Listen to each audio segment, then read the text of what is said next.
Welcome back for all of you to the Woodward Center at Westfield State. We are so pleased to be able to bring together our students, faculty, staff, and members of the greater Westfield community for another evening of conversation and thought and dialogue. I hope you'll take a moment, if you'd like to have a question answered, to fill out the questionnaires that are coming around. You could make it a general question, you could make it specific to one of our participants.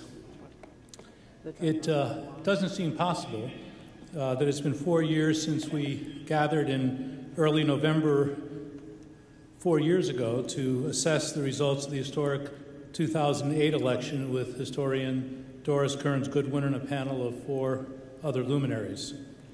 So much has happened since to the world, to our country, and indeed to Westfield State. Just 4 years ago, we were a college. And now we're a university, meeting the needs of a new global economy and a challenging economic climate. Well, 4 years later, I'm happy to report that we continue to shine as the best educational value in Massachusetts for graduation, recognized by Mass Inc., the nonpartisan Boston-based think tank. Number 6 was MIT, number 5 was UMass Amherst, number 4 was Williams, number 3 was Amherst, number 2 was Harvard, number 1, Westfield State University. We are the most residential of public colleges and universities in the Commonwealth. We have an impressive $200 million master plan in high gear. Exciting projects have been completed, including a new state-of-the-art library and a renovated 2-story wellness center with floor-to-ceiling windows facing our green. Future projects include, next September, the opening of a 400-bed residence hall and a new academic building slated to open the following year. It's no wonder U.S. News and World Report has ranked us in the top tier of colleges. It's important that we are ranked number 1 among Massachusetts state universities, and U.S. News ranked us as only one of 4 honor roll institutions in its first ever edition of top online education programs. And number 1 in the country on teacher quality and teacher preparation for online teaching, University of Phoenix was 56. In just 2 weeks, Americans will once again go to their polls to vote. Such an important act of citizenship, one that is a duty and right of each of us. As Jefferson said, a nation as a society forms a moral person, and every member of it is personally responsible for their society. Civic engagement has been at the heart of all we do at Westfield State since we were founded as the People College 175 years ago by the great social reformer and educator Horace Mann, as America's first institution of higher learning that had no barrier to race, no barrier to gender, and no barrier to economic class. Hard to do in 1838, hard to do in 2012. We try to live that legacy. We're proud of how our staff received nearly a $150,000 grant last week from the Department of Higher Education in Massachusetts to foster service learning and civic engagement initiatives. Our goals include offering at least 1 civic engagement course in every discipline. And we also plan to create an Institute for Civic Learning and Democratic Engagement to support and foster this vital initiative. Our efforts hopefully will ensure that every Westfield State student will graduate with a knowledge of and an appreciation for the responsibilities as citizens of the world. I like biographer Walter Isaacson's recent statement that the most informed citizens, they vote better, and the better their votes, the better our country. How true that is. And like Jefferson and Isaacson, our Horace Mann believed that the mission of higher education should be to produce informed citizens. It's also fitting that Westfield State University would honor individuals tonight for their service and their contributions to our public discourse. I will explain what we're going to do this evening. I'm first going to be joined by Kevin Queenan, former chairman of our Board of Trustees and now a member, as well as former chairman of our foundation, Elizabeth Preston, our Vice President of Academic Affairs and former Chair of the Department of Communications, Marcia Murata, Dean of Undergraduate Studies and the former Chair of the Political Science Department. Would you three please join me? We're going to present sequentially 4 individuals for honorary degrees and hood them. They may or may not choose to speak for a moment or two. And then the 5th will speak to us for about 15 minutes. And then everyone will be seated and we'll have a conversation, and I'll be inspired by the questions that are given to me that you have written out. And with that, if we are ready, I would like to call to the podium the very distinguished Hendrick Hertzberg.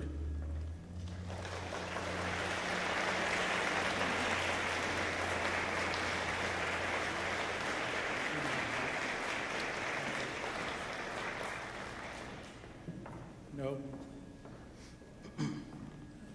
The Los Angeles Times once advised readers that if they're looking for a clear, engaged, spirited, lucid, and sometimes irate voice, they should read the work of Hendrick Hertzberg. Rick is the senior editor and the principal political commentator of the New Yorker magazine. His essays, his commentaries, and blogs inform, they challenge, they entertain, with cogent reflections on the week's news.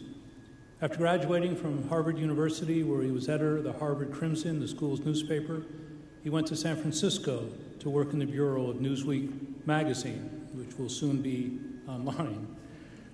In 1969, after serving as an officer in the United States Navy, he began his association with the New Yorker, working as a staff writer until he left in 1977 to go to the White House to be a part of President Jimmy Carter's speechwriting team. During the 1980s and 1990s, Rick served 2 terms as editor of the New Republic, and on his watch, the magazine was awarded 3 National Magazine Awards for General Excellence, which is the magazine world's highest honor. When Tina Brown became editor of the New Yorker in 1992, she invited Rick to return to the magazine, and since then its readers have been treated to his unique perspective.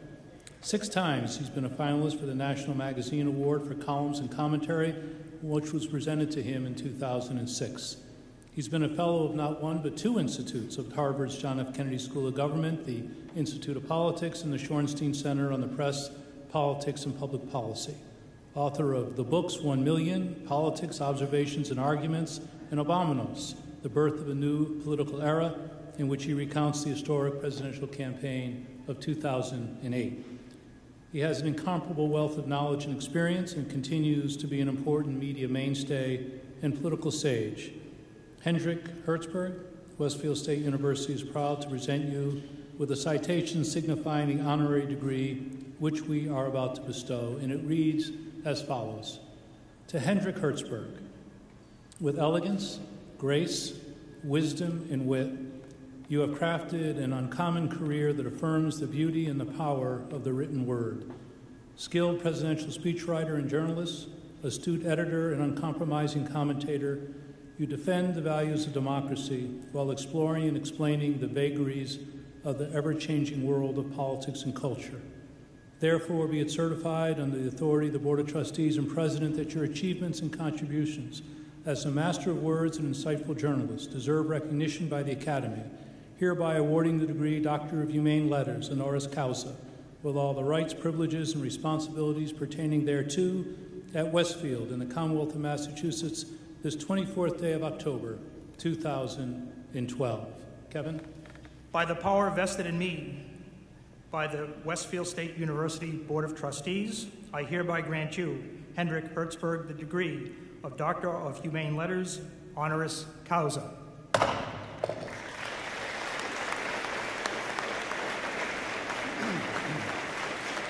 Oh, thank you, everyone. Thank you, Evan. Thank you, everyone. You know, this for me is a very deeply meaningful honor. When I was a kid growing up, the household gods of my family included Gandhi, Lincoln, George Orwell, Bayard Rustin, James Farmer, Norman Thomas, and Howard and Mann. My mother was a public school teacher.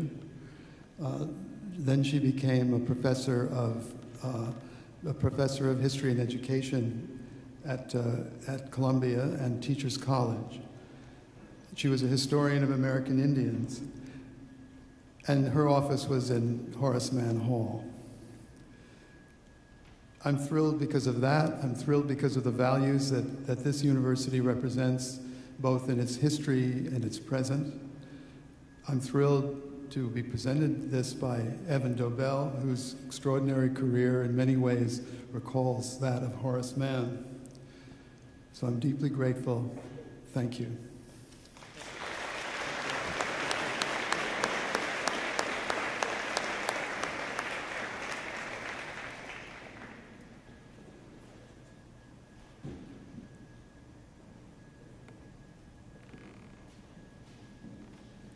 May I ask Shannon O'Brien to please come to the podium.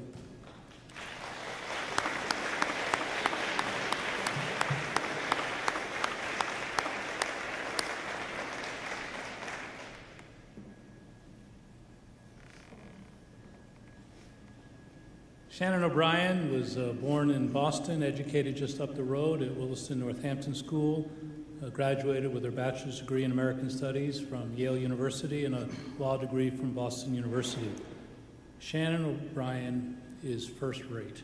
She's the first woman to be elected to statewide office in Massachusetts by her own accord, the first female state treasurer and receiver general of the Commonwealth of Massachusetts, and in 2002, she became the first woman nominated by a major political party for governor of Massachusetts in a race where someone I think you've heard of, Governor Mitt Romney, was elected.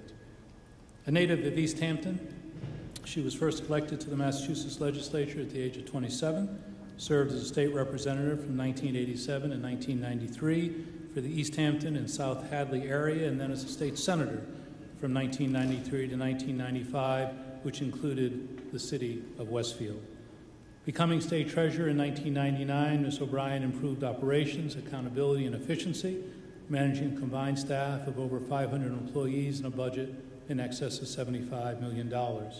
During her tenure, she launched the Money Conference for Women, a financial literacy program. She also returned an additional $100 million in aid to local budgets by increasing the sales of the state lottery. After leaving public service, Shannon worked as an Emmy-nominated television journalist for Channel 56 in Boston for 2 years, and then she served as the Chief Executive Officer of the Girl Scouts of Greater Boston and chaired the New York Comptroller's Pension Reform Commission. She's the founder and principal of O'Brien Advisory Group, providing strategic advice and business development services for cutting-edge technology companies. She has served on numerous charitable and corporate boards and currently is a member of the advisory boards for F Squared Investments and Free Flow Power, a hydrokinetic energy company. Shannon O'Brien Westfield State University is proud to present you with this citation signifying the honorary degree which we are about to bestow, and it reads, "Greetings, Shannon Patricia O'Brien," Irish. The public ledger. It's more important to be half Polish out here. So. Oh, that's right. She wants to be half Polish because of Chicopee. That's right. The public ledger of your life provides prime examples of effective and innovative leadership, accountability, and social responsibility. With excellence as its bottom line, your record as a thoughtful legislator, a skilled negotiator, and the first woman to be elected in Massachusetts to statewide office by her own accord reflects a job well done, and therefore be it certified under the authority of the Board of Trustees and President that your achievements and contributions as an able legislator, State Treasurer, and Receiver General deserve recognition by the Academy, hereby awarding the degree Doctor of Public Service, honoris causa, while the rights, privileges, and responsibilities pertaining thereto at Westfield in the Commonwealth of Massachusetts this 24th day of October, 2012. Chairman Queenan. By the power vested in me by the Westfield State University Board of Trustees, I hereby grant you, Shannon Patricia O'Brien, the degree of Doctor of Public Service, honoris causa.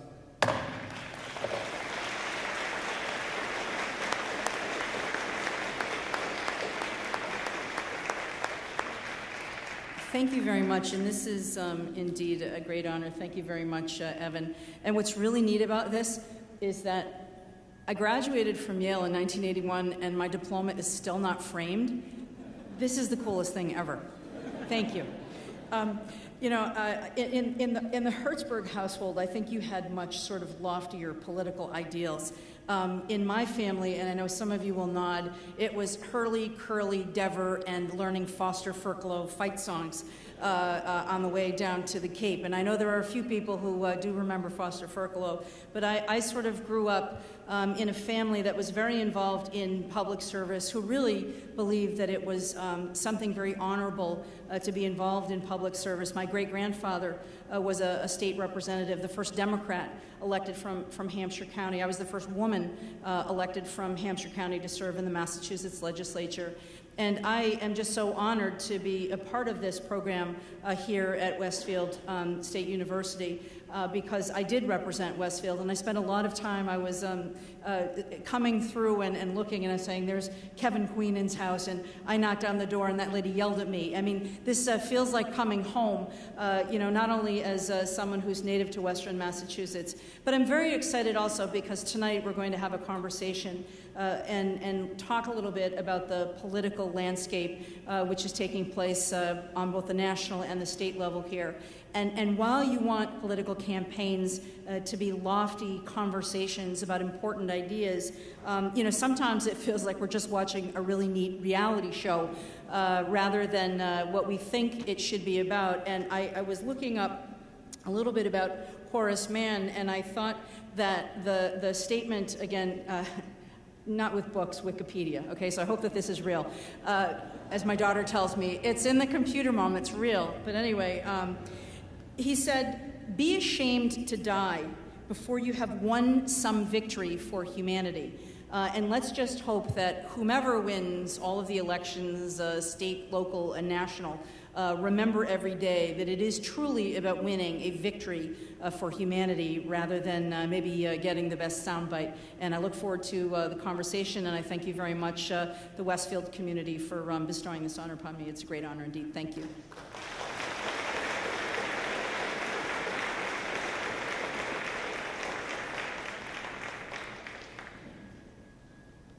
Would Dan K. Thomasson please come to the podium?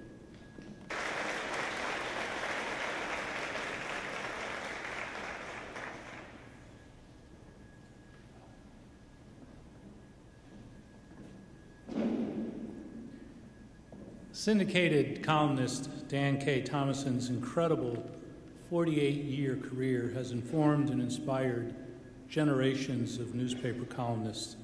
He's a member of a pioneer Indiana family, grew up in Shelbyville, graduated from Indiana University, and began his professional career at the Indianapolis Star. After 2 years in the United States Army, Dan went on to work for the Rocky Mountain News, and then in 1966, he was appointed to the Washington office of Scripps Howard Newspaper Alliance, which in later years would become Scripps Howard News Service. This job would mark the beginning of his long association with this prestigious company, becoming first as chief political correspondent covering the Johnson White House, followed by assistant managing editor for investigations in 1972, managing editor in 76, editor and bureau chief in 1980, and vice president for news in 1986, and finally, in 1992, he became a vice president of the parent company, E.W. Scripps Howard. Great advancement, great trajectory with the same company. During the 60s and 70s, Dan was considered one of the nation's top investigative journalists, covering every major story from the Watergate scandal to Chappaquiddick to Medicaid and Medicare fraud. His work for Scripps Howard is legendary, building it from an in-house service to one of America's most respected wire services. He retired now from daily news administration, but continues to write a twice-weekly syndicated column, which always sparks lively discussion. His honors include the Roy W. Howard Award and membership of the Washington Journalism Hall of Fame, the Indiana Academy, and the Indiana Journalism Hall of Fame. Dan, Westfield State is proud to present you with a citation signifying the honorary degree which we are about to bestow. To all who may read this diploma, greetings, Dan King Thomasson. Appropriately called by Washingtonian magazine the lean gray wolf of investigative journalism, you dug deeper than most to uncover important stories from Chappaquiddick and Watergate to Oklahoma City. As highly respected administrator and newspaper executive, you established Scripps Howard as a first-class, full-service newswire. And now, as a hard-hitting syndicated columnist, you continue to interpret and illuminate the times in which we live. Therefore, be it certified under the authority of the Board of Trustees and President that your achievements and contributions as an exceptional newspaper executive, columnist, and commentator deserve recognition by the Academy, awarding the degree Doctor of Humane Letters honoris causa, with all the rights, privileges, and responsibilities pertaining thereto at Westfield in the Commonwealth of Massachusetts this 24th day of October, 2012. Kevin? By the power vested in me by the Westfield State University Board of Trustees, I hereby grant you, Dan King Thomasson, the degree of Doctor of Humane Letters, honoris causa.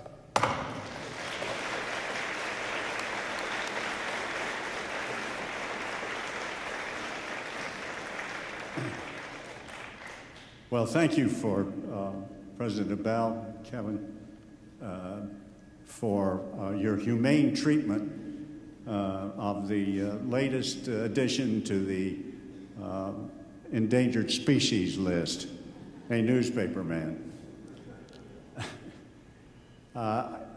This is a special honor, I think, because this is an institution that has a very special place in American education history.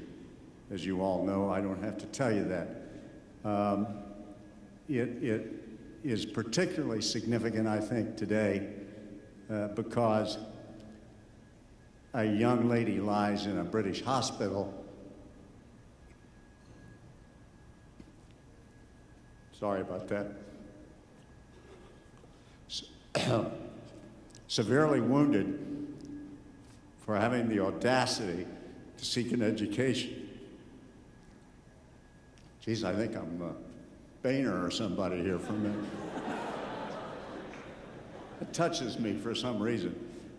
At any rate, well, you know, I've been in this business so long that I go back to the days when reporters actually called into the city desk and said, "Hello, sweetheart," and give me rewrite. You know, it's. I remember when the power couple in Washington, and I know Lowell Weicker does too, was J. Edgar Hoover and Clyde Tolson. At any rate, I have been here several times, and it has been my great honor and privilege to see a faculty that is dedicated and knowledgeable, and I think, very enthusiastic student body, and an administration that has followed Horace Mann's edicts and led this institution solidly into, I should say, the 21st century. Thank you for this honor.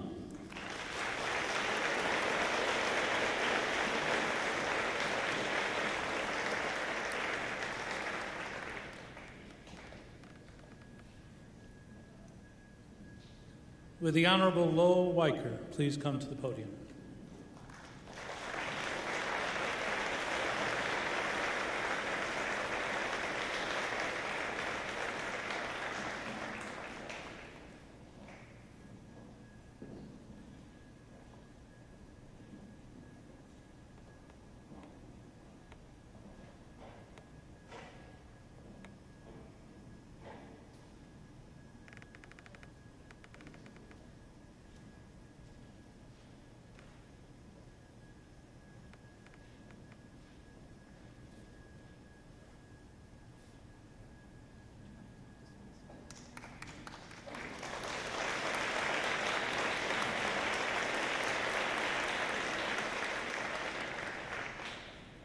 With grit and integrity as touchstones, Lowell Weicker Jr. has been a prominent figure on the American political scene since the early 1970s.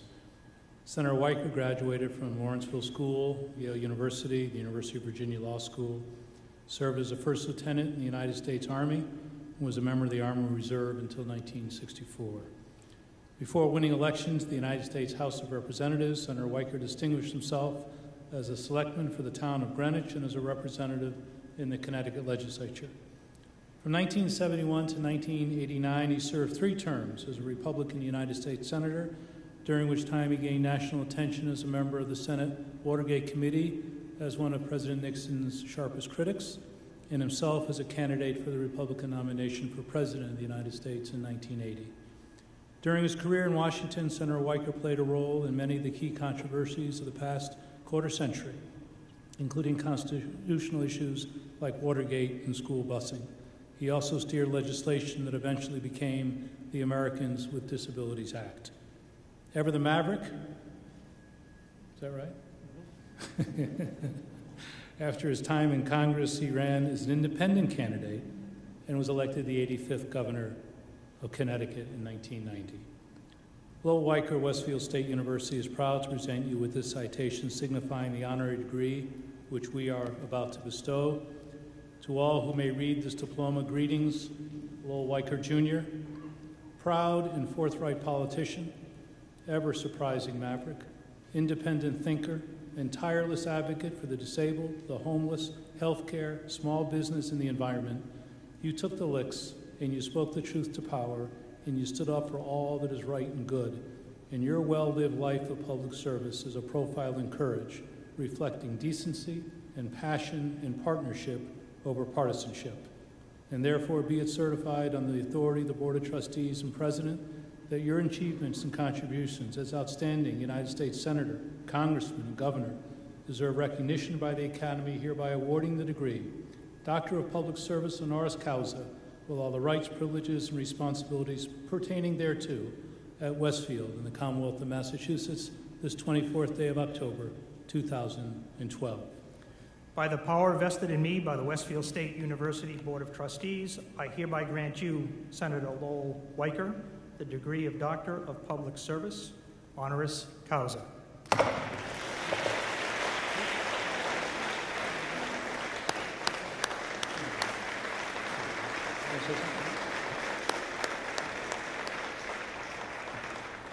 Evan, thank you very, very, very much.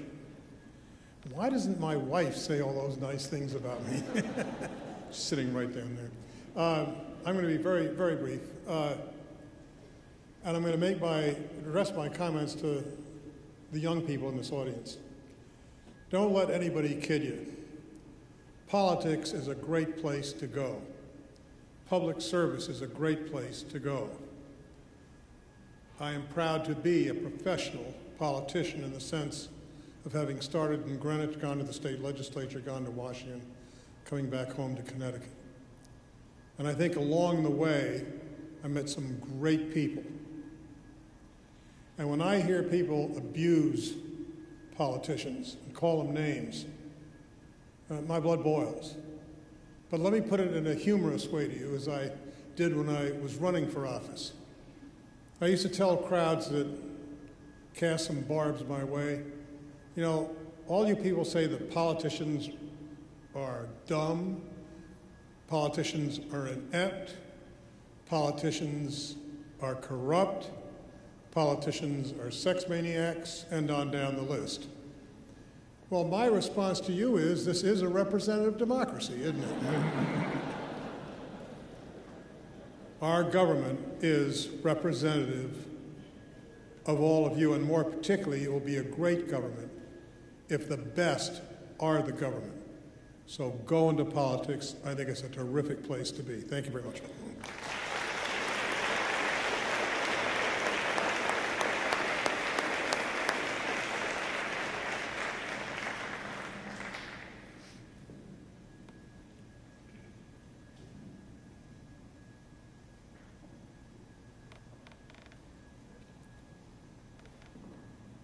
Would Douglas Brinkley please come to the podium?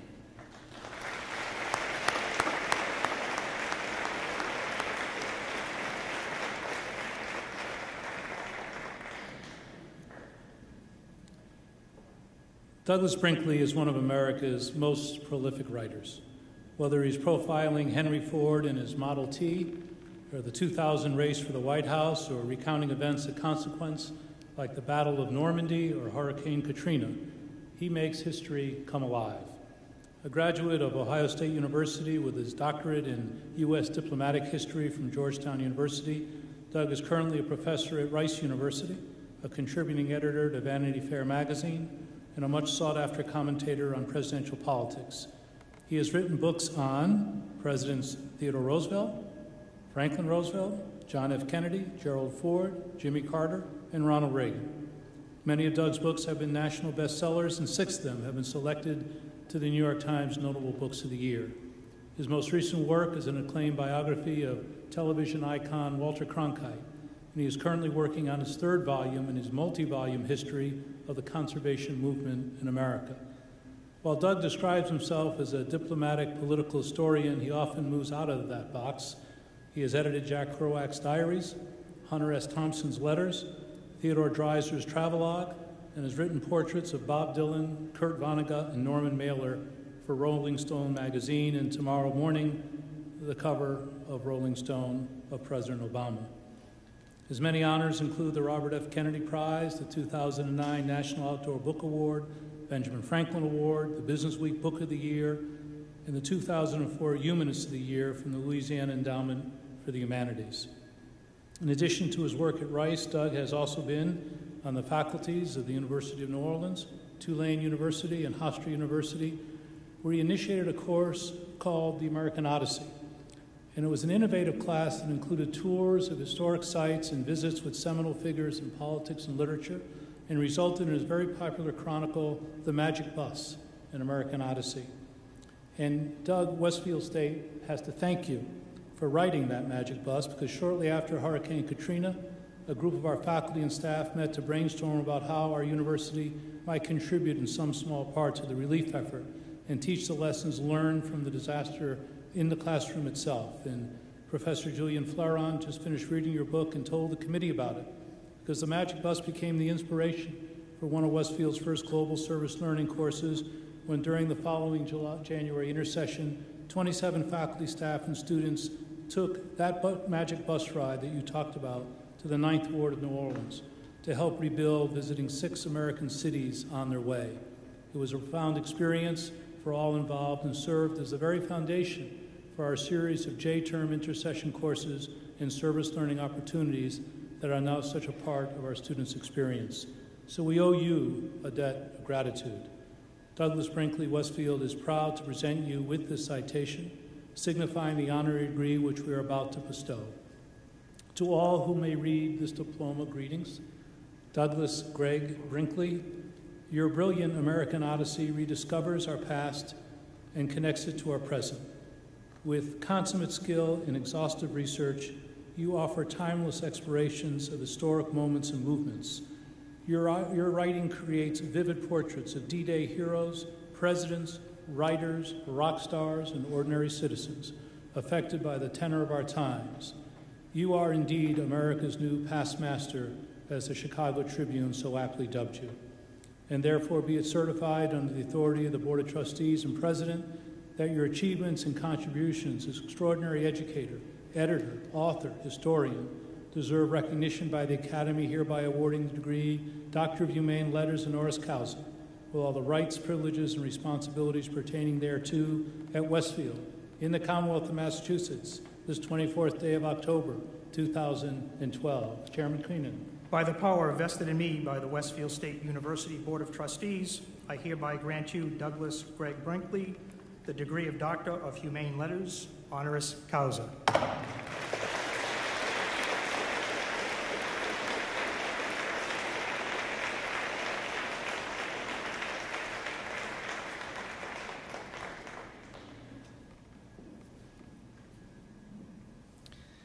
Well, thank you so much, Evan. And I might add my 2 cents about politicians.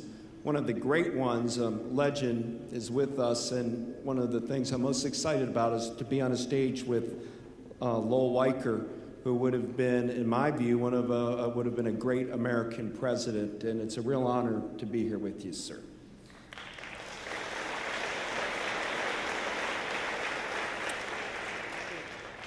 I think one thing all of us have in common is Evan Dobell is part of our lives, and he's been a magnificent host.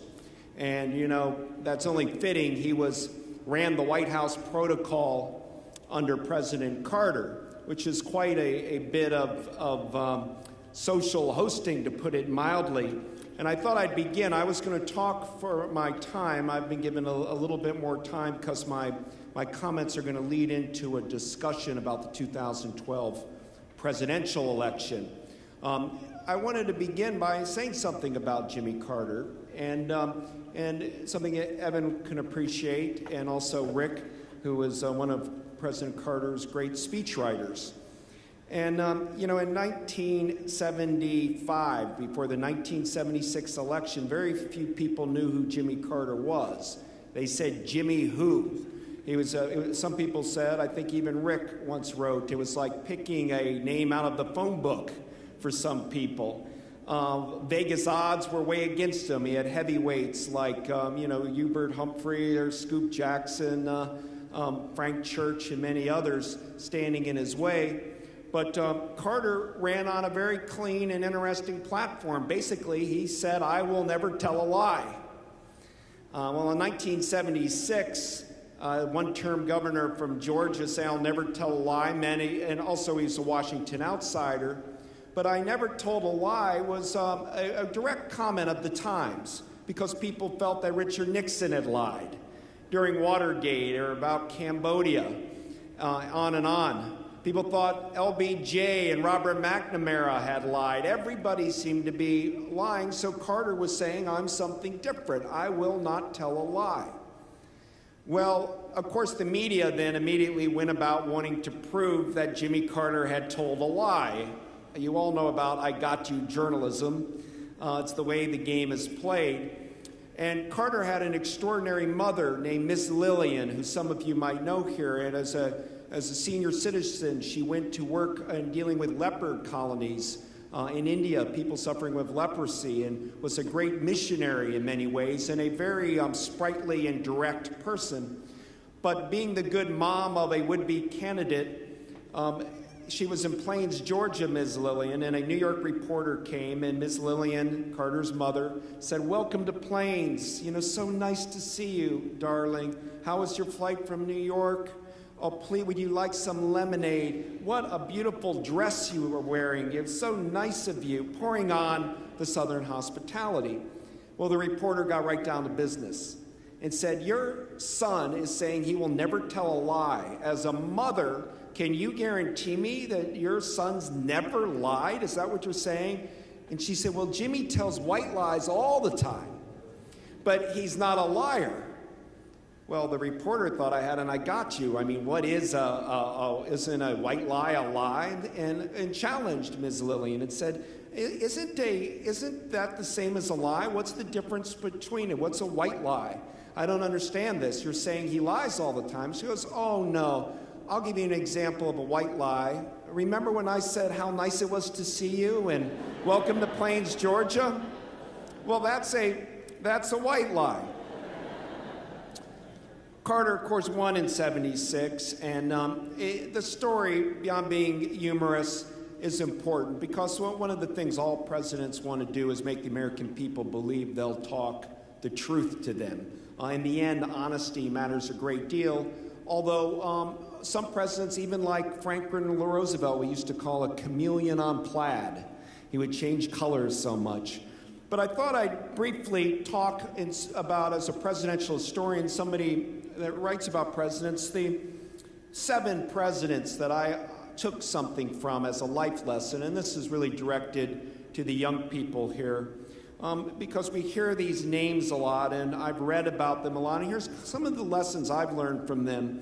Of course, George Washington, we know so much about and we study, but you know, one of the things Washington taught us was when to not go forward as president, meaning he had served our country and he decided he was being begged to stay in longer as president because the country needed him. The fear of that you were going to have, which was our 1800 election eventually, when Adams and Jefferson tore at each other's throats, like you're seeing Romney and Obama do now, Washington was being begged to stay on as a form of continuity, and he said, no, I'm stepping down. I did my time. And by doing that, he allowed democracy to come forward.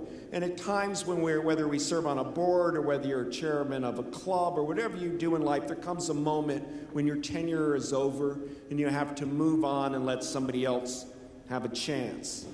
Thomas Jefferson did many important things, but the one that is most remarkable to me is the Louisiana Purchase. I mean, just imagine, and the lesson here being not be afraid to do big things. Imagine doubling the size of the United States overnight with the Louisiana Purchase and bringing in parts that were Catholic all over the Louisiana Territory, giving teeth to this notion of religious freedom. I've read letters from nuns, Catholic nuns in New Orleans, to Mr. Jefferson, saying, what does this mean that the French flag's coming down and American flag's coming? And he would write quite eloquently that it means you're an American and we love you and we're going to back you and our government's going to back you, and promoting of religious freedom, but also that keen insight of Jefferson that the Mississippi River was not the end of America, it was the spine of America. And he believed that in westward expansion so fervently and was able to double the size of America, one of those great big events in American history. Abraham Lincoln is every president's favorite president because no matter how bad they have it, Lincoln had it worse. I mean, he had to be snuck into Washington, D.C. in a executive mansion, as it was called back then, with really no security around him. The Battle of Bull Run, which the Union forces lost, is today's Dulles Airport area, that close to Washington. And yet Lincoln never threw in the towel. Other presidents constantly refer to Lincoln. George W. Bush's favorite president was Lincoln. Barack Obama's favorite president is Lincoln. Theodore Roosevelt, a man of science who graduated in the Harvard class of 1876, really as a wildlife biologist is what he was studying to be, Darwinian scholar in many ways. Roosevelt's only supernatural experience was seeing the ghost of Abraham Lincoln in the corridors of the White House. Richard Nixon used to drink gin and have Secret Service drive him down to the Lincoln statue and talk to him during Watergate. So people have pulled, Lincoln gives presidents hope. Franklin Roosevelt, that whole idea of coming in and giving that speech, we have nothing to fear but fear itself, coming from a man in a wheelchair that couldn't even get to the podium that I'm at without braces, and having sunny optimism every day, reminding us that America is great and that our better days are yet to come, and guiding us through the Great Depression with his New Deal programs, and carrying us through victory in the Second World War. Theodore Roosevelt, my particular favorite president, always has taught me to look at presidents that know how to use executive power at the right time. In 1903, Theodore Roosevelt went to the rim of the Grand Canyon in Arizona, and he said, "Do not touch it. God has made it. We will only mar it. Leave this magnificent canyon alone." And in 1908, the Senate voted to mine it for asbestos, zinc, and copper. And TR uses an executive order that was meant to protect ancient Indian pottery and dinosaur bones in 1 or 2 acre parcels, and uses that to put aside 600,000 acres for science. And when his opponent said, "What do you mean 600,000 acres? The Grand Canyon is being saved for science inquiry," Roosevelt said, "Show me a better example of erosion at work." And we have that park, even though Congress did not want it to be, and none of us would trade that today. John F. Kennedy, and another president that I particularly admire, and I was talking to Rick Hertzberg about this earlier. I mean, Kennedy's idea of dealing with the Sputnik in '57 and the Soviets beating us in space technology and in satellite technology, and bringing our country to a race to the moon, and saying we can do it within a decade, and bringing the whole country together as we all sat glued to our TV watching people, astronauts like Alan Shepard and John Glenn, and beyond, culminating in Neil Armstrong breaking the shackles of Earth, which might go down as the greatest accomplishment of our time, in the sense that we started getting to see lonely, fragile planet Earth floating out there from the moon. This amazing photo by astronaut Bill Anders called Earthrise, watching from the moon, of seeing our planet where we don't see borders. We don't see all this political friction. We see this lonely planet floating out there in such magnificent beauty. And finally, think of Ronald Reagan, a person of conservative and a man of political principle, but who was not afraid to negotiate.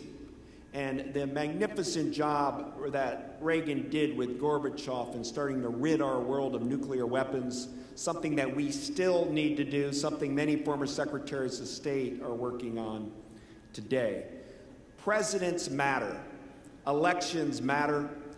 All I can tell the young people here is the single most important thing any parent or grandparent or uncle, aunt, friend can tell you is vote.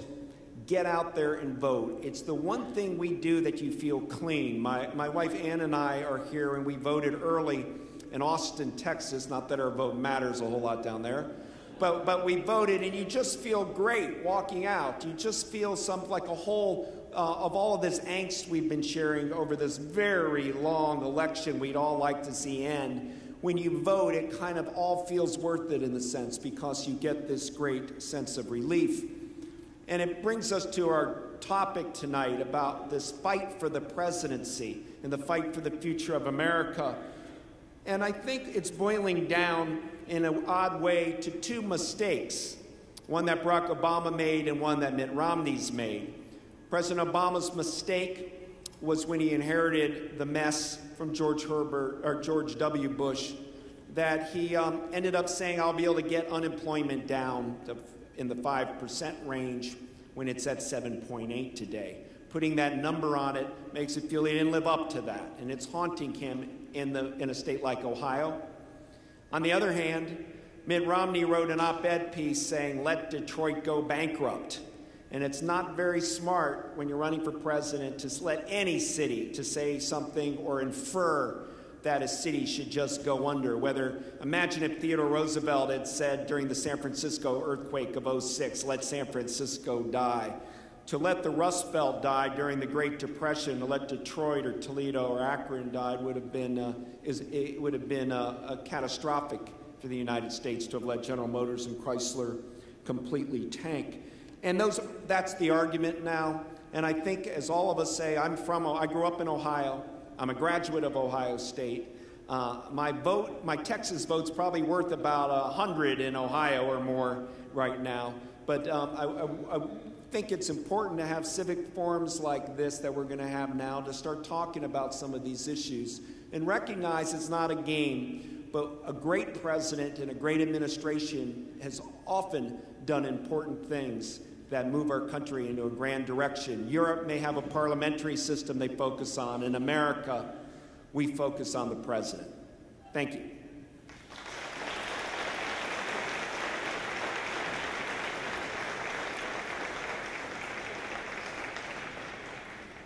So we'll begin with the questions. They're not my questions, they're your questions. Obviously, it's extremely relevant to this next couple of weeks in this presidential race. The first question: is Hillary Clinton unbeatable in 2016? It's amazing to me, particularly in the press, how we have 24/7 politics now. And already, with 2 weeks to go in this election, where half the people who are over 18 aren't registered to vote, half the people who are registered to vote aren't going to vote, and half the people who do vote are only going to vote less than 50% for either President Obama or Governor Romney, so either one might have a mandate of about 13% of the eligible voters. Already we start to hear, who's going to win in 2016? Dan, you've been covering Washington for 50 years. What's changing in the sense of the press and the coverage of politics? Is it just the technology? Is it simply that it's in your face all the time? Yeah, it's 24/7. It didn't used to be. We were out there 24/7, a lot of us, but we had no way of communicating 24/7. Covering the White House under Lyndon Johnson, as we all know, there was a lot more transparency, believe it or not. Certainly there was more access to the president.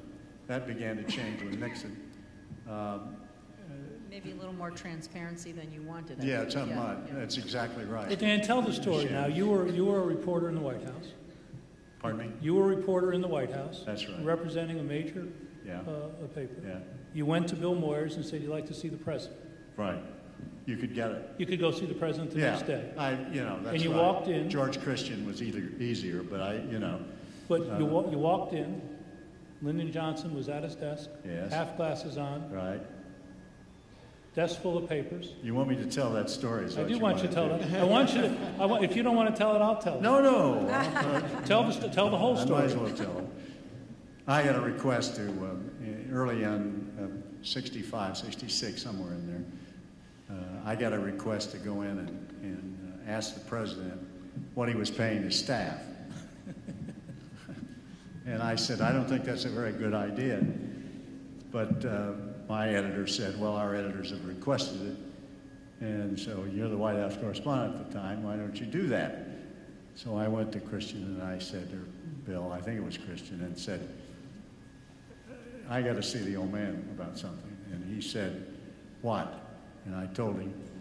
He got a grin from ear to ear because he knew what was going to come, I'm sure.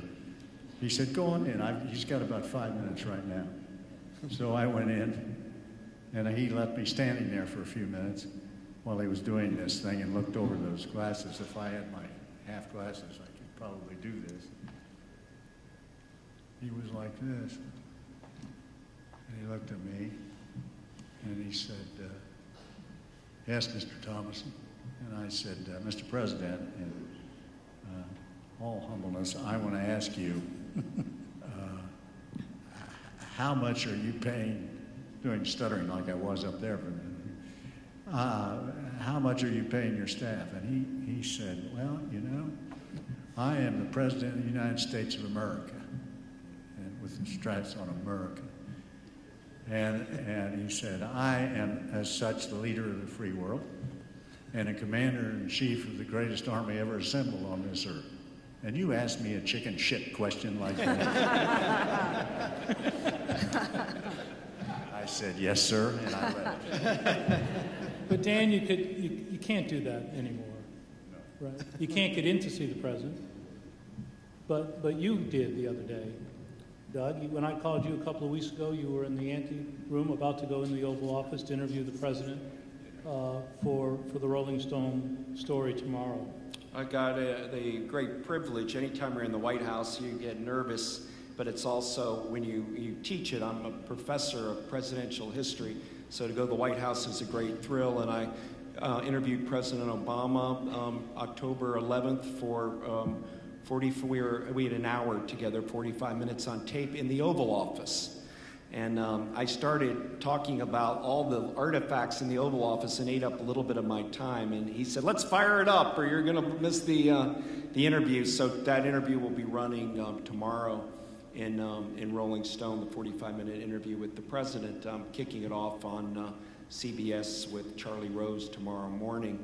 On the Hillary Clinton question, I have to admit that I didn't see Bill Clinton was going to be quite the giant of history that he's become. When he left office in 2000, remember he ended up, Al Gore didn't even want to be seen with him in the 2000 election. And I realized, because I was just mentioning big things like Jefferson did, I didn't know what the big thing Bill Clinton did. He evaded the Lewinsky affair and he got elected twice, but it was a time of prosperity, but I didn't see it. But I miscalculated how important the having a balanced budget really is.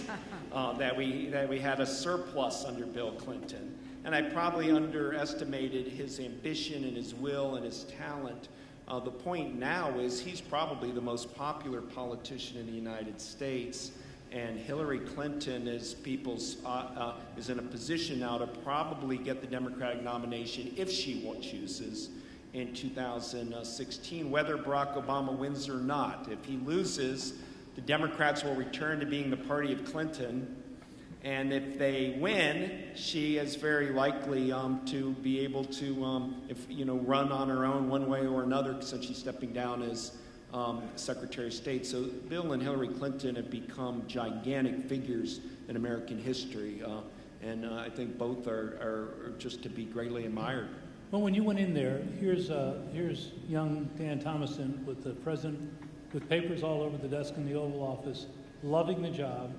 He's wanted since he was 26 years old and went from Texas to Washington. Did you find this president loving his job? I was with him after Denver, which was the low point of the 2012 campaign, and he was in a very mood of showing a buoyancy, so I don't know if I was able to see it. He was really conveying that we're going to win this thing, I'm going to fight. He's using Rolling Stone, obviously. Our demographic for that magazine is 30 years old, and he's trying to get people in their 20s out. And so I see the president tonight's on Jay Leno. He's on MTV. I don't know who watches it anymore, but MTV on Friday. But he's trying to get his base out right now. That's what the name of the game is for President Obama. So I was able to get this interview in the Oval Office because he needs his base, and Rolling Stone's a platform for it. He spent a great deal of his time talking about Roe v. Wade being overturned if Mitt Romney comes in with a new Supreme Court justice. That's not out yet, but you'll see some of his most poignant comments yet about making of an appeal for the so-called women's vote, which the Democrats have been doing all year. Rick, you obviously have enormous influence in the political community among policymakers. Presidential and vice presidential debates seem this year to really make a difference. I mean, today, I think, it was the day the New Yorker actually endorsed Barack Obama. But was it any more significant than your cover 2.5 weeks ago or so when you had on the podium from behind the two men? One was Mitt Romney standing as I at the podium, and on the other podium was an empty chair. Which do you think had more effect? Oh, I think without question, the debate and the president's failure to show up for that debate had an extraordinary impact. If he had been paying attention in that debate and had just been kind of halfway there, then Romney would have been thrown off his stride. I think I'm sure you all saw it, and you probably saw how Romney gained confidence as the hour and a half proceeded when he saw that he wasn't getting any pushback. There's never been a debate that had that kind of impact. Can I say something about the Hillary business? I think Obama's most brilliant move, and it was a brilliant move both for him and for Hillary Clinton, was making her Secretary of State. Just imagine if he hadn't done that. By doing that, he tamed her and he tamed Bill Clinton, and he aligned the interests of himself and both Bill and Hillary Clinton, and it has been a huge win-win for both of them. That was brilliant. I can't explain why Obama's performance was so bad in that debate.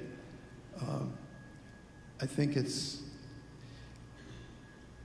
crucial that he be reelected, and I know that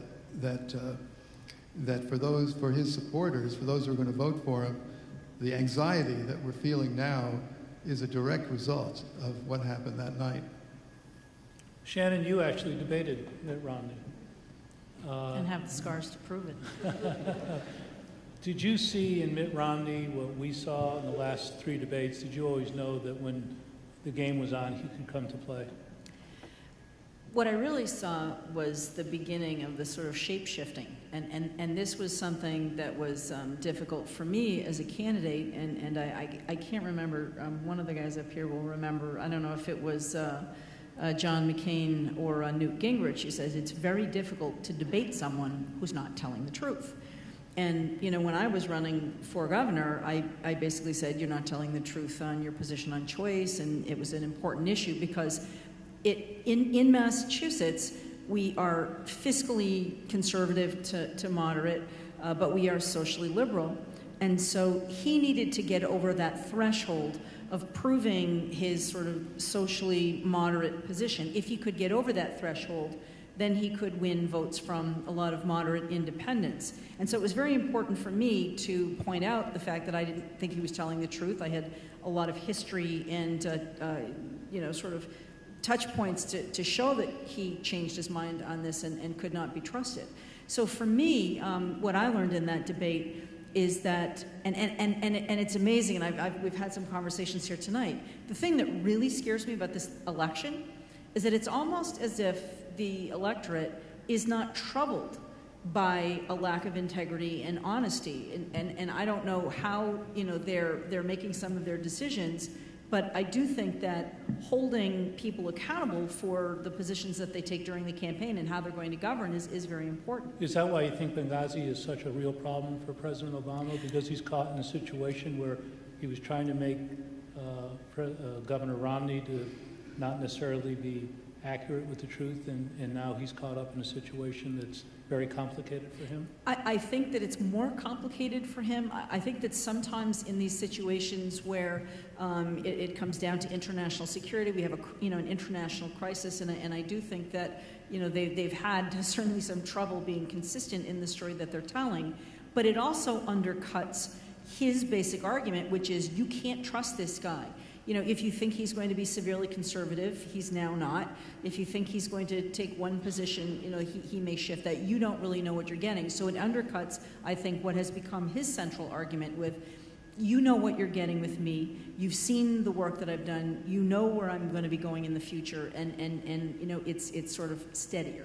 Lowell, does Romney bring you back to what you would consider the more moderate part of the Republican Party? It's a party that you belong to, that you celebrated. It's a party that I think you sensed left you as opposed to you left them, and then running as an independent. But today you endorse both Republicans and Democrats. Do you think Romney possibly is a return to the more Dewey-style Republican world? No, I'd agree with Shannon's evaluations as to the man's character, so that would not apply. And say, before I do what I'm going to do, I just want to say that Dan Thomasson is one of the great heroes of Watergate also. A great investigative job and report.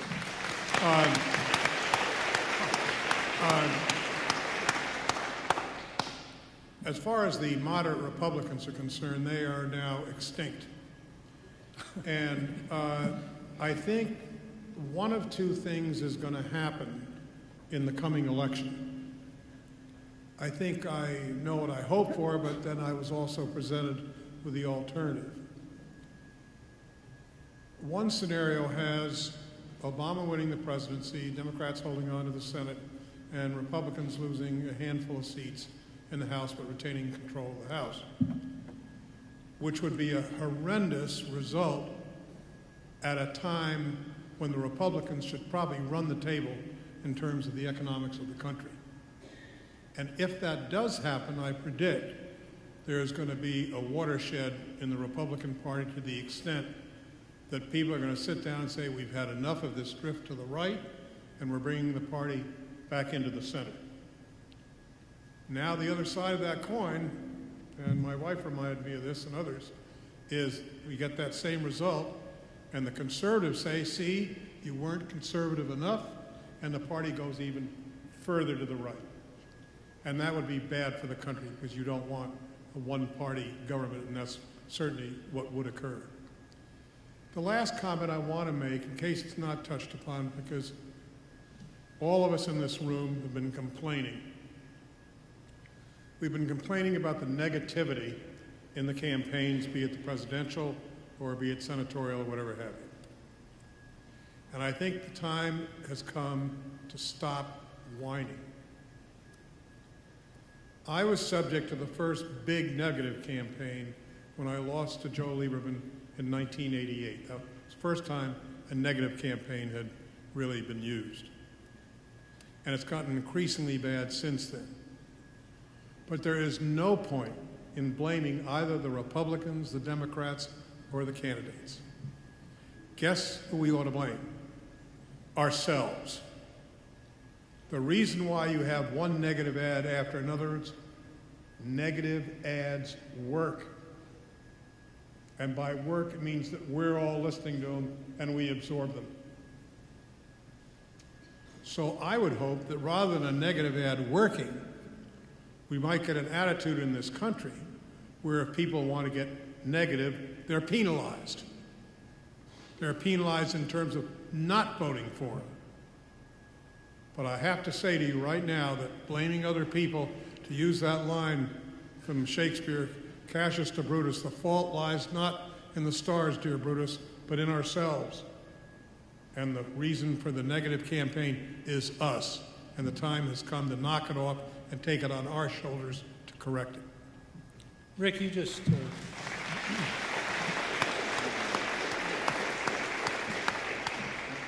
Rick, you just wrote a very beautiful piece about the late George McGovern. A decent man, a decent candidate. Jimmy Carter, George McGovern, they don't have a chance right now in American politics. They weren't negative men. They would never, to my recollection, never had said a negative thing about any of their opponents. How do you deal with that in the press? Do you consider that a virtue? Both President Obama and Governor Romney and the other candidates who sought the Republican nomination there have been very negative, embarrassingly negative. How do you look at it from your vantage point as a reporter, a journalist, somebody with a major magazine? Do you give credit to people who just tell the truth and aren't negative, or do you always look for that edge? Does it always have to be a contest against one another as opposed to running for the office? Well, it is a zero-sum game.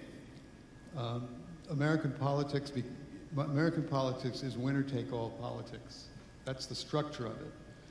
We don't have coalition governments. We don't have proportional representation. We don't really have any built-in incentives to get beyond the zero-sum approach. If you can't get in other systems, for instance, in proportional systems, you've got you're going to end up having to build a coalition, and you don't want to alienate the people, completely alienate the people you'll have to build the coalition for. So I think this is something that's built in, and as Doug could tell you, negative politics is not exactly something that was invented a couple of years ago. It goes back to ma ma, where's my pa? You're going to the White House, ha ha ha, and well before that. I don't really know what you can do about it. About Romney, I just want to throw in that the shape-shifting that Shannon talked about and that we've seen just jaw-droppingly in this race is what has made me fear Romney the most as an opponent for Obama because it's his very lack of any actual views beyond a deep and sincere belief that he should be, deserves to be, will be, must be President of the United States. That's the one thing that's at the core. People can project onto him what they want to see. And if you're a moderate, if you consider yourself sort of a centrist, you can say, well, he didn't really mean all that stuff, and what he's saying now proves that he didn't mean it. So let's not worry about it. And if you're off, that's where the battleground is, in that center, and the brazenness of what he's doing doesn't seem to do any damage whatsoever. But there's a lot of anger in this country, and there's been anger before, certainly. But there's always been that anger. Doug had a third-party candidate. Teddy Roosevelt, a losing third-party candidate, even though he came in second in 1912. Ross Perot, 19% of the vote in 1992. No Ross Perot, no Bill Clinton, right? No Ross Perot, no Bill Clinton in 1992. This year, no third party. A lot of anger. How's that going to work out for Barack Obama? Because this time, there's no other place to put it except to Mitt Romney. Well, that's a good point, and I was a little surprised that we didn't have a third party this time with the country. I think one of the things unexplored is the deal the Tea Party made to stay within the Republican fold and not have a Tea Party candidate, and kind of the Republican Party discipline makes a big difference. There was some thought that a Libertarian candidate might make a little difference in Virginia. We'll wait and see. Listening to our conversation, I think one of the big things I learned, I had written a Atlantic Monthly cover story on John Kerry back in '04. He had given me his Vietnam War diaries.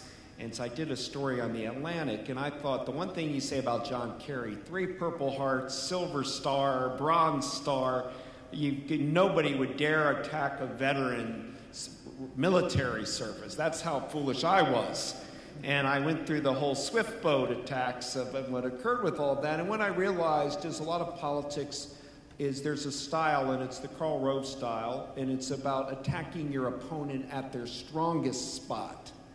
And maybe we should have saw, if it wasn't Benghazi, there would have been something. The notion that the Republicans were going to let Barack Obama walk free on his trophy of killing Osama bin Laden, arguably, along with the GM bailout, his greatest single accomplishment, meaning in the shorthand of history, 100 years from now, Obama will be known with the SEALs to have gotten bin Laden. But playing on our short attention span, nobody remembers the killing of Osama bin Laden. It's all what's on 24/7 news and on the blog right now about Libya. And that is that Vince Lombardi, get your opponent at their strongest point. You just don't find their weakness and soft spots, but go right at them. And in that way, you try to see the Democrats going after Mitt Romney's, being a so-called businessman, somebody who's made a lot of money. They're trying to make it feel that there's something corrupt about that, hence the Cayman Islands and, his look at a business interest in China and all, because arguably if our financial house is a mess, getting somebody who knows how to take a broken business and getting it back on its feet might be the right man for the time. And I think that's added to this negative tone to get each of them at their best. Dan, one of the stories, it seems, that might be missed in Libya was one that you wrote about several weeks ago. You had a son who was in diplomatic security, was responsible for the protection of the Israeli embassy, later went on to work in the Middle East and came back and complained to his superiors that diplomatic security was not what it needed to be in the world today. Why can't a story like that, a substantive story on a real issue, surface? I have not seen it surface yet. I'm not sure, frankly. It's been there a long time. Diplomatic security, before they established it back in the middle of the 80s, was the security of diplomatic security was a bunch of guys who had not gone very far in the Foreign Service and were given the job. They decided to professionalize it, but they didn't give it the tools that it needed, nor the professional leadership that it needed until much later. It was very difficult for young men who were trained then, as the Secret Service and every other law enforcement agency in America is, outside the FBI, which is trained at Quantico, to carry on and do their job properly. And the one place that the administration was vulnerable in this, it seems to me, is not in not recognizing it as a planned terrorist attack, but in not answering the diplomatic security's need for briefed up security, which it did, and they rejected it. So they're vulnerable, and I thought Hillary Clinton was a little bit special when she immediately came out and said, it's my fault, we should have done it. I mean, she took responsibility, she knew exactly what was happening. I thought the president came off a little bit late with the buck stops here. And the fact is that it's had an impact, it seems to me, in this election. You guys are more expert than I am now. I'm just raggedy ass now, but the fact is that It seems to me that that's the problem if we have a foreign policy problem. And by the way, let me add this, that Senator Weicker is absolutely correct when he says, like Walt Kelly did with Pogo many years ago when they said, we have met the enemy and he is us. That's absolutely correct. And negative, while it's there, and it's been there forever, it's not pleasant. It's not, particularly when you hear it 24/7, all the time, every day, interrupting your favorite television show with some absolutely ridiculous negative ad. I don't know how you ever get over that. But what has made it much worse this time, and I'm sure Senator Weicker would agree with this, is that since the candidates can now separate themselves from the part of their operation that is doing the savage attacks, it's harder to hold them accountable for this kind of behavior. I mean, I can remember, in one of the first campaigns that I had, I was getting beat up pretty good, and I was going to do a negative ad against her, against my opponent. And we gave a great deal of thought to whether or not it would say paid for by the Shannon O'Brien committee in the beginning or the end. We gave a great deal of thought because it does, negative campaigning does ultimately, I think, harm the candidate that is also making the negative attack, and being able to separate that is a very, very important thing about, one, the ferociousness, that you're seeing and the irresponsibility that you're seeing in some of these attacks. If a candidate has to look you in the eye, I mean, there was I thought a pretty good ad that Congressman John Tierney, had out there, and it was a tough ad. He was defending himself, but also going after his opponent. And he looked in the camera and he said it. That, you don't see that happening very often in the campaign this year. And the point that I thought you were going to make, which, is I think one of the biggest points this year, it's not just these separate special interest committees, but Citizens United. Well, yes, the fact is, when you can set up, a fictitious corporation, plop $1 million in it, and then walk out, and then spend that money, that is dangerous, dangerous stuff. And it's, there's no one responsible. And isn't it also, though, true that you have very wealthy people who have bought elections? Mayor Bloomberg has bought 3 elections in New York with his own money. Senator Corzine bought 1 Senate seat, then won the governor's seat, and then lost the governor's seat. But money has always been, as Tip O'Neill said, the mother's milk of, or Jesse Unruh said it was the mother's milk of politics. You've run for office. You've raised millions of dollars. Did Mitt Romney outspend you for governor? Yes. I actually just did a public radio political recap on the Emily Rooney show last week with Charlie Baker, the guy who was the Republican nominee for governor. And I'm actually pretty friendly with Charlie. He's a smart guy. He's a reasonable guy. And one of the things we were talking about is if you're sort of a middle-class person and can't just, put $1 million or, in my case, after I had won a bruising primary against some pretty talented Democrats, Robert Reich, the former Labor Secretary, Tom Birmingham, the Senate President, Steve Grossman, the former chair of AIPAC and the National Democratic Committee, I had no money left. Mitt Romney wrote a check for $6 million to fund the last, 7 weeks of his campaign. I had no money. And so Charlie and I were talking about the fact that if you're just a regular, schmo like us, I would have to do 4 to 5 fundraisers a night. Let me tell you, by the end of that October, you're pretty tired. And when you can just write a check, it makes a huge difference. And in Massachusetts, and you guys might not know this, the maximum contribution that you can receive as a candidate in Massachusetts is $500. So imagine how many friends you have to raise $4 or $5 or $6 million at $500 a whack. Charlie and I actually want to put an op-ed piece together to say it needs to be raised because average people like us, you just can't humanly possible raise the money and be competitive when someone can write a check that big. Lowell, wasn't it true you were in Congress, you were in the Senate, you had colleagues who probably spent a good part of the day, every day, raising money? Isn't that the reality of what we've come to today? Yeah, well, and it's especially true with the House of Representatives. They're only elected for 2 years. So literally the day they get elected, they've got to start raising money for the next election. That doesn't happen as much in the Senate, although even there, you start raising your money probably after a couple of years. There's no doubt about the fact that money has become a very large problem. But I want to warn everybody here, there's a caveat.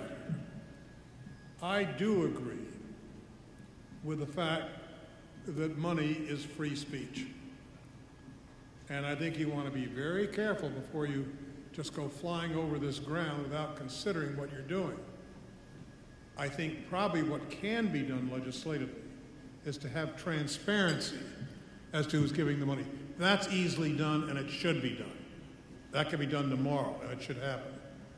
And then maybe it is that you want to impose some limitation that attaches itself to time, i.e. the time when you can give money or expend money. But the fact that you're going to all of a sudden knock people out of the box in terms of giving their money, that's a way some people want to express themselves. And I'm a little wary as to how you do that. I'm very perplexed by it. I've been thinking about it for years. I don't have a good answer that stays within the bounds of our constitutional rights. You know, we can't have everything fixed for us. It's like term limits. People say, aren't you for term limits? Some sort of progressive type. No, I'm not. Why would I be? Term limits actually shortcuts the alternative that you have right now. You can go out tomorrow and vote the person out. Why should government tell you what to do or what not to do? So be very careful before you get into all these quick fixes, because invariably it probably involves your freedoms. Well, while we're talking, I'm trying to weave questions in, but this one's specifically for you. Are there any current Republican members of Congress or governors that you can identify with in today's Republican Party? Oh boy. Very few. I mean, I have to tell you, when our neighboring state, he's not even a Republican. I'm very much for Angus King for the United States Senate seat. He's running as an independent, but he used to be a good Republican. But you've got to understand that, please, all of you just think historically. Margaret J. Smith, Bob Stafford, Ed Brooke, Lowell Weicker, Cliff Case, Jack Javits, Mac Mathias, Mark Hatfield, Bob Packwood. I mean, when you start kicking out Orrin Hatch, or trying to kick out Orrin Hatch, and Dick Lugar, et cetera, you can imagine where the party sits. So no, I don't think there's anybody I have in there right now. Most of my friends right now that still are in the Senate are some of the moderate Democrats like Mark Warner and Tom Harkin, et cetera, that sit down there. No, I don't know any Republicans that are in that category. Well, I'd like you to meet Brent Bean, who's our city councilor here in Westfield. You'd like Brent. He also works for us, by the way. Doug, help me. Can we get rid of the Electoral College and go back to one person, one vote? All we're talking about now is the Electoral College. We're not talking about one man or woman and one vote. The state of Maine has one vote now separate from the other electoral votes in the northern part of Maine, which has become a very rural, perhaps red district. Could make the difference between 269 and 270. What's the history of that, and what are your thoughts on that? I don't think we can get rid of the Electoral College. I know it's always popular, particularly in 2000 with Bush and Gore, when your whole election's thrown on dangling chads and all of that. The principal reason being, if you don't have the Electoral College, imagine we're talking about money in politics right now. All of them would be going to urban centers, Los Angeles, New York, and pouring money, promising, you know, bullet trains and every kind of pork and perk you could imagine in rural areas would not get the representation, meaning our agriculture, our farm prices. And so I think we pretty much we're stuck with the Electoral College, as imperfect as it is. There's never really been any serious grassroots movement to do away with it. There are millions of people who would like to, don't get me wrong, but I don't think it's going to happen anytime soon. And we very well may be in an election where Mitt Romney wins the popular vote and Barack Obama wins the Electoral College. Something like that's conceivable after all that happened in 2000. Can I vociferously and passionately disagree with you, Doug, on pretty much everything you just said? I think it's absolutely atrocious, of the many atrocious features of this election, that it's only occurring in 9 states. What about everybody else? And what is wrong with electing a president the same way we elect a governor, the same way we elect a senator, a city councilor? And I think you're exactly wrong about the effect of money. If we had a national popular vote, then it would be worth doing grassroots, volunteer, organizing politics in every corner of the country. Right now, what happens is that the two parties and their allies raise as much money as is humanly possible. It's not like they stop one day and say, oh, we've raised enough. They raise as much as is humanly possible, and it is then funneled into these 9 states where its influence is greatly magnified. If we had a national popular vote, that money would have to be spread out. And there's no limit on how much grassroots politicking there can be. And we can't get rid of the Electoral College simply because the process of passing a constitutional amendment is way, way too demanding. You've got to get 2/3 of both houses of Congress and 3/4 of the state legislature. It'll never happen. What we can do is enact something that has been enacted here in Massachusetts, which is the National Popular Vote Plan, whereby if you can sign up enough states to get 270 electoral votes, once enough have signed up for that, they will all agree to choose the electors representing who gets the most votes in the entire country. This is already halfway to the 270. Massachusetts is one of the states that has adopted it. I want Barack Obama to win decisively, but I have to say that in the long-term interest... We also are the people who changed how we choose our United States Senator, and then we were really sad about it. You mean by popular vote? The governor used to be able to pick it, and then we allowed it to be a popular vote, and then we got Scott Brown. So now we're sort of rethinking that. So, anyway. But it was our governor. Yeah. But it was our governor who did that. Yeah, is that right, exactly. Shannon? Yeah. Our governor doing that to try to influence Senator Kennedy's replacement. Right. Otherwise, the argument many people have made is Martha Coakley would have easily been elected to the United States Senate, but she wasn't because they manipulated the system, appointed Paul Kirk, who was Senator Kennedy's longtime friend, waited for several months, the Tea Party crested, and Scott Brown won the election. Very unfair to Martha Coakley, I think, that she has gone down as a poor candidate when I think she's been a great attorney general and was caught up by the manipulation of the politicians in Boston who we think are different. But let me say one thing, it sort of reaffirms what Doug said. The Electoral College makes you campaign in areas that probably normally wouldn't even see a campaign. I mean, who the hell cares about potatoes in Idaho? Well, people in Idaho care about potatoes in Idaho.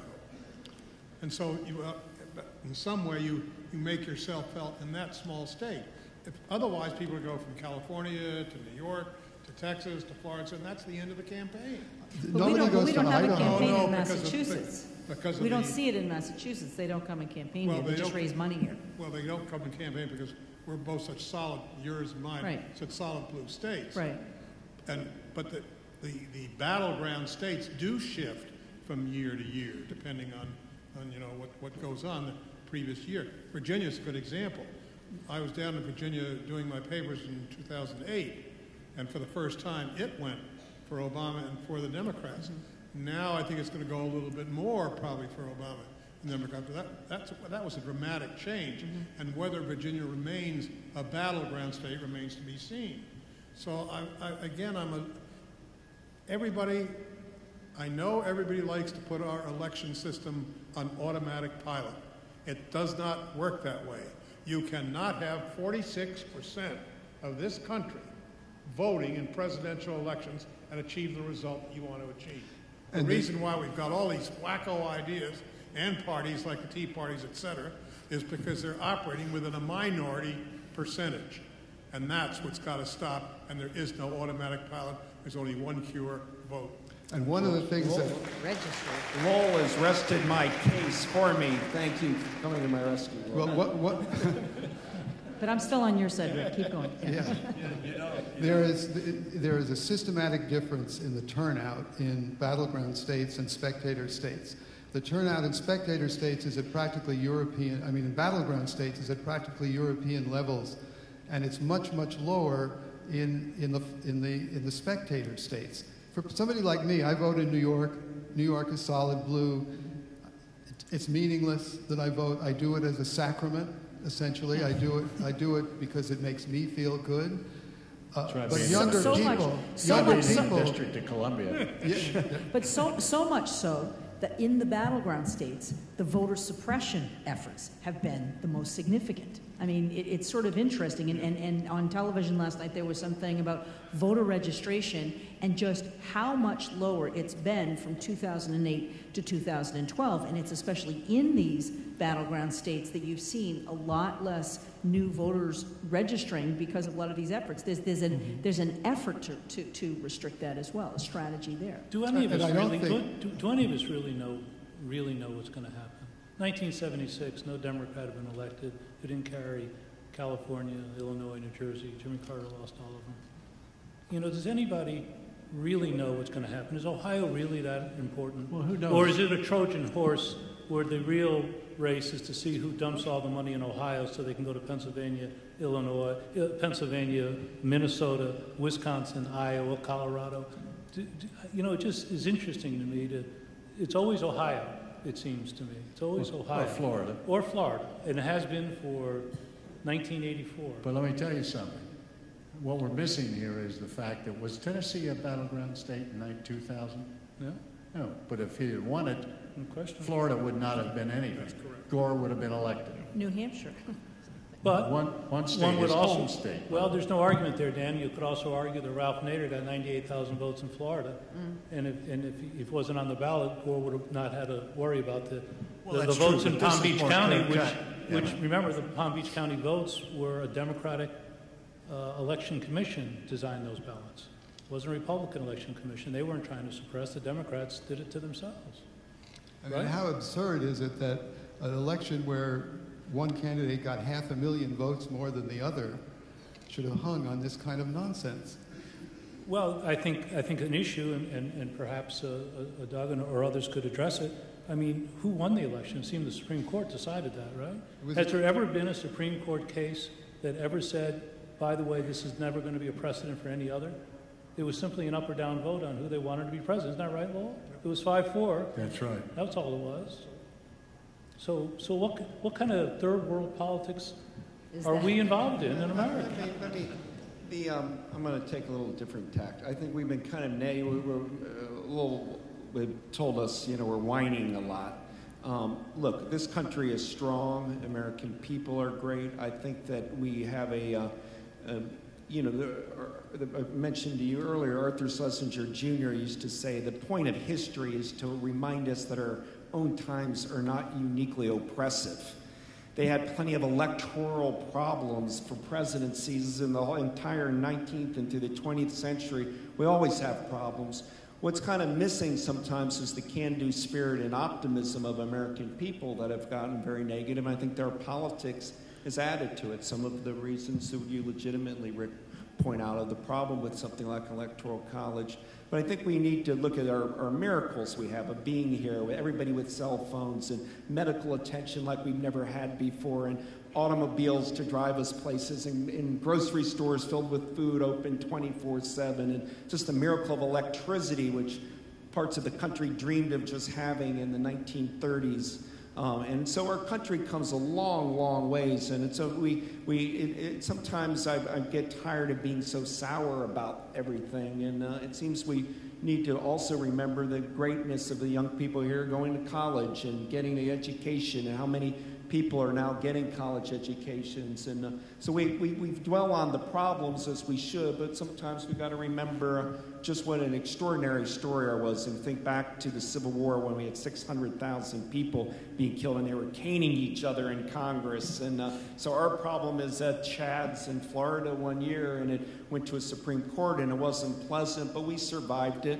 We've survived Watergate. We've survived these things.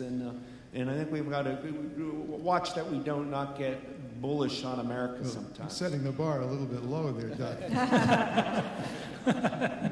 No caning. Let me ask a question that's addressed to the gentleman. We have two more questions.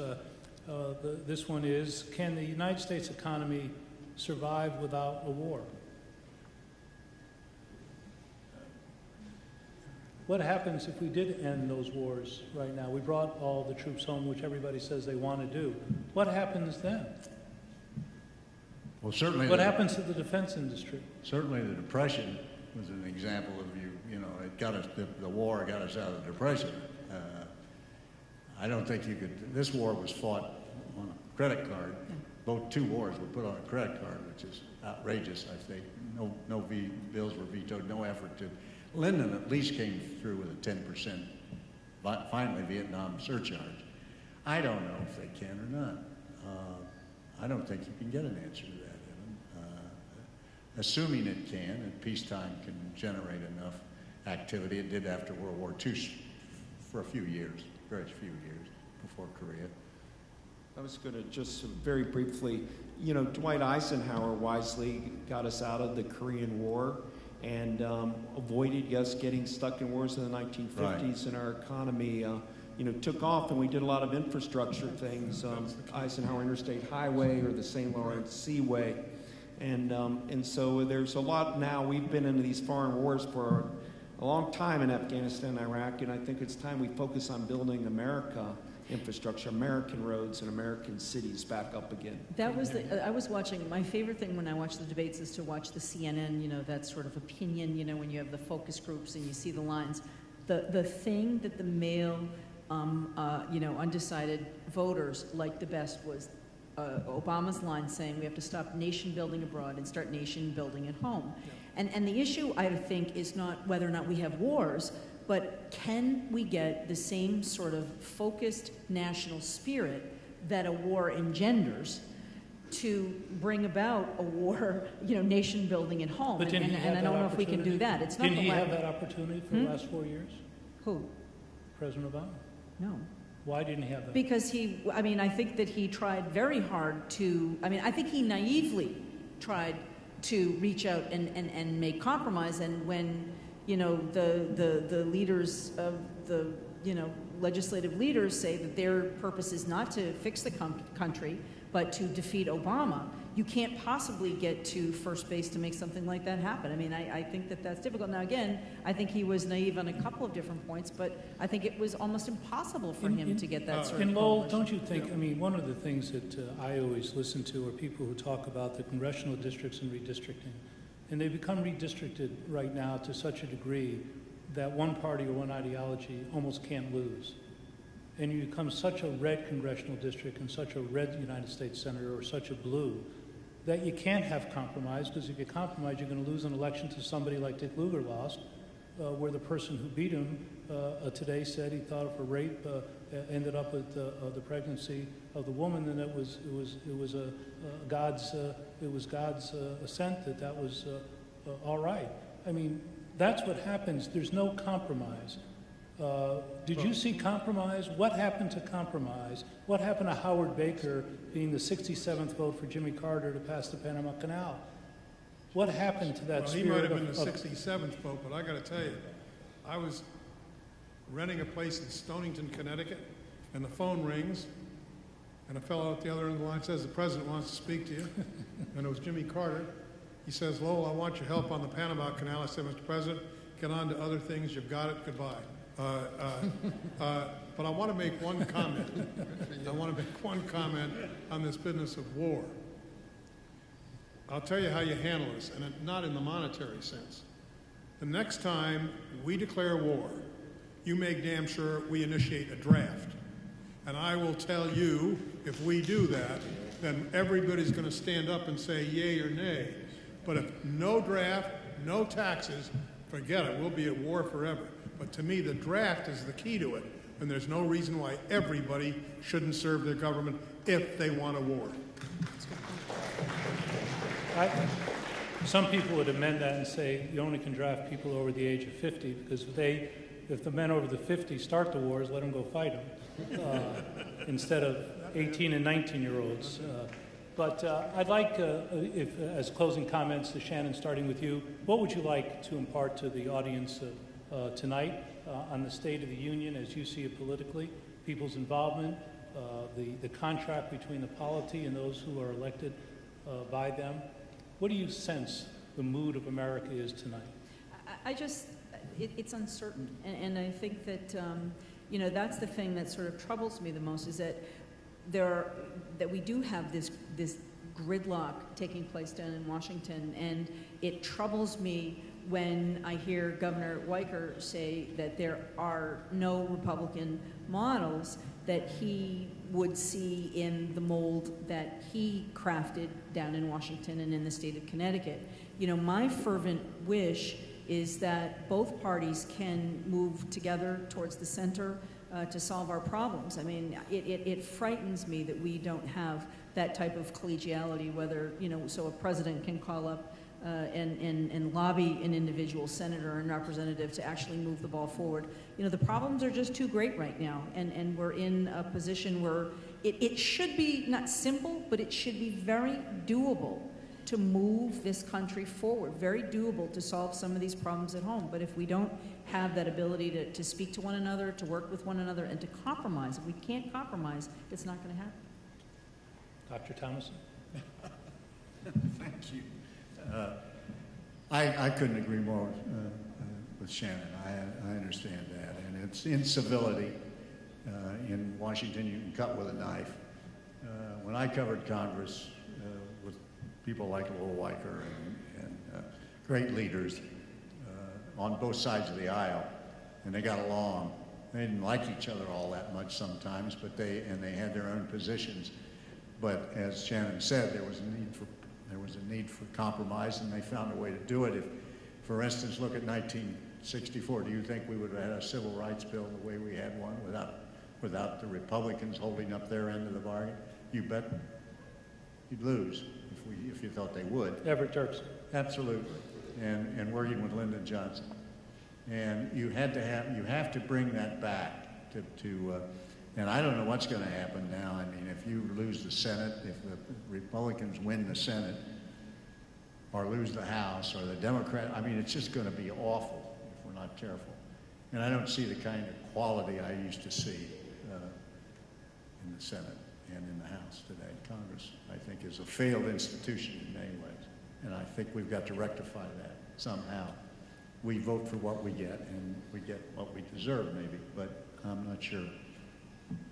Doug? Well, I agree with that, and just to build on it, I mean, I think from 1933 to 1980, we lived in the shadow of Franklin Roosevelt, right, whether he was president or not, meaning this belief that the federal government was on our side. We were the whole alphabet soup of the New Deal, the CCC and the TVA, and then the federal government winning of World War II, and FDR and Social Security and GI Bill, and Harry Truman working to build up a whole national security state with governments going to protect us, and Ike, as I mentioned, with the interstate highways, St. Lawrence Seaway, Kennedy, the moonshot, civil rights, as just mentioned with Johnson, and Medicaid and Medicare. And I mean, Nixon it was signed on to the Environmental Protection Agency, and clean air and water, and Jimmy Carter's Department of Energy, and there was still a feeling that government could do things. I think Reagan was a revolution, and he has a very long political shadow, just like FDR did. And our country is center, maybe even center-right, and Barack Obama is center-left, and there's going to be some great friction there. I know that we used to go, a group of historians, visit with the White House, Doris Kearns Goodwin and Robert Caro, myself, David McCullough. In our first White House meeting with Barack Obama, he was very big on climate and change. It wasn't mentioned in one of the debates, climate change, the presidential debates, and he was talking a lot about almost a national energy grid, with wind and solar and all of this. Man, I think that's the right direction, but how do we get our country to take on getting rid of fossil fuels and take climate seriously is something that's very much on my mind. Well, let's not pretend that this problem we're facing of gridlock and partisanship is the fault of both sides. It's not. I mean, I was struck when Shannon criticized President Obama for being naive to think that compromise was possible, and then her solution was to call for compromise. I detect I'm not saying it makes sense. I don't think the problem is the American people. I think the problems are structural. I think we're in a slow-rolling constitutional crisis that goes back, certainly back before the impeachment of Bill Clinton. It goes back a long time. You could say it goes back to the beginning. After all, the Constitution we have could not solve the main problem this country had, which was the problem of slavery. We had to have the bloodiest war in history in order to solve that problem. So just keep that in mind whenever you hear our Constitution served us well for 200 years. No, it hasn't. And I think we need to look at the structures. We can start with simple things. Get rid of the filibuster and get rid of battleground states and spectator states. Elect the president democratically. Let's start with those two, and then we can think about some of the others later. Governor? Well, I like to think I haven't lost my political skills. And that being the case, I'm going to be brief by saying the mind can absorb only so much as the seat can stand. Good night. We thank you all. I once asked a delightful, irascible fellow named Glenn Campbell, who's head of the Hoover Institute at Stanford once. I said, Glenn, who was the greatest president in the history of the United States? He said, Calvin Coolidge. I said, Calvin Coolidge? How do you figure Calvin Coolidge? He said, because he ran on a platform that I'm not going to do anything, and he didn't. He said, good man, that Coolidge. Thank you all for coming, and good night.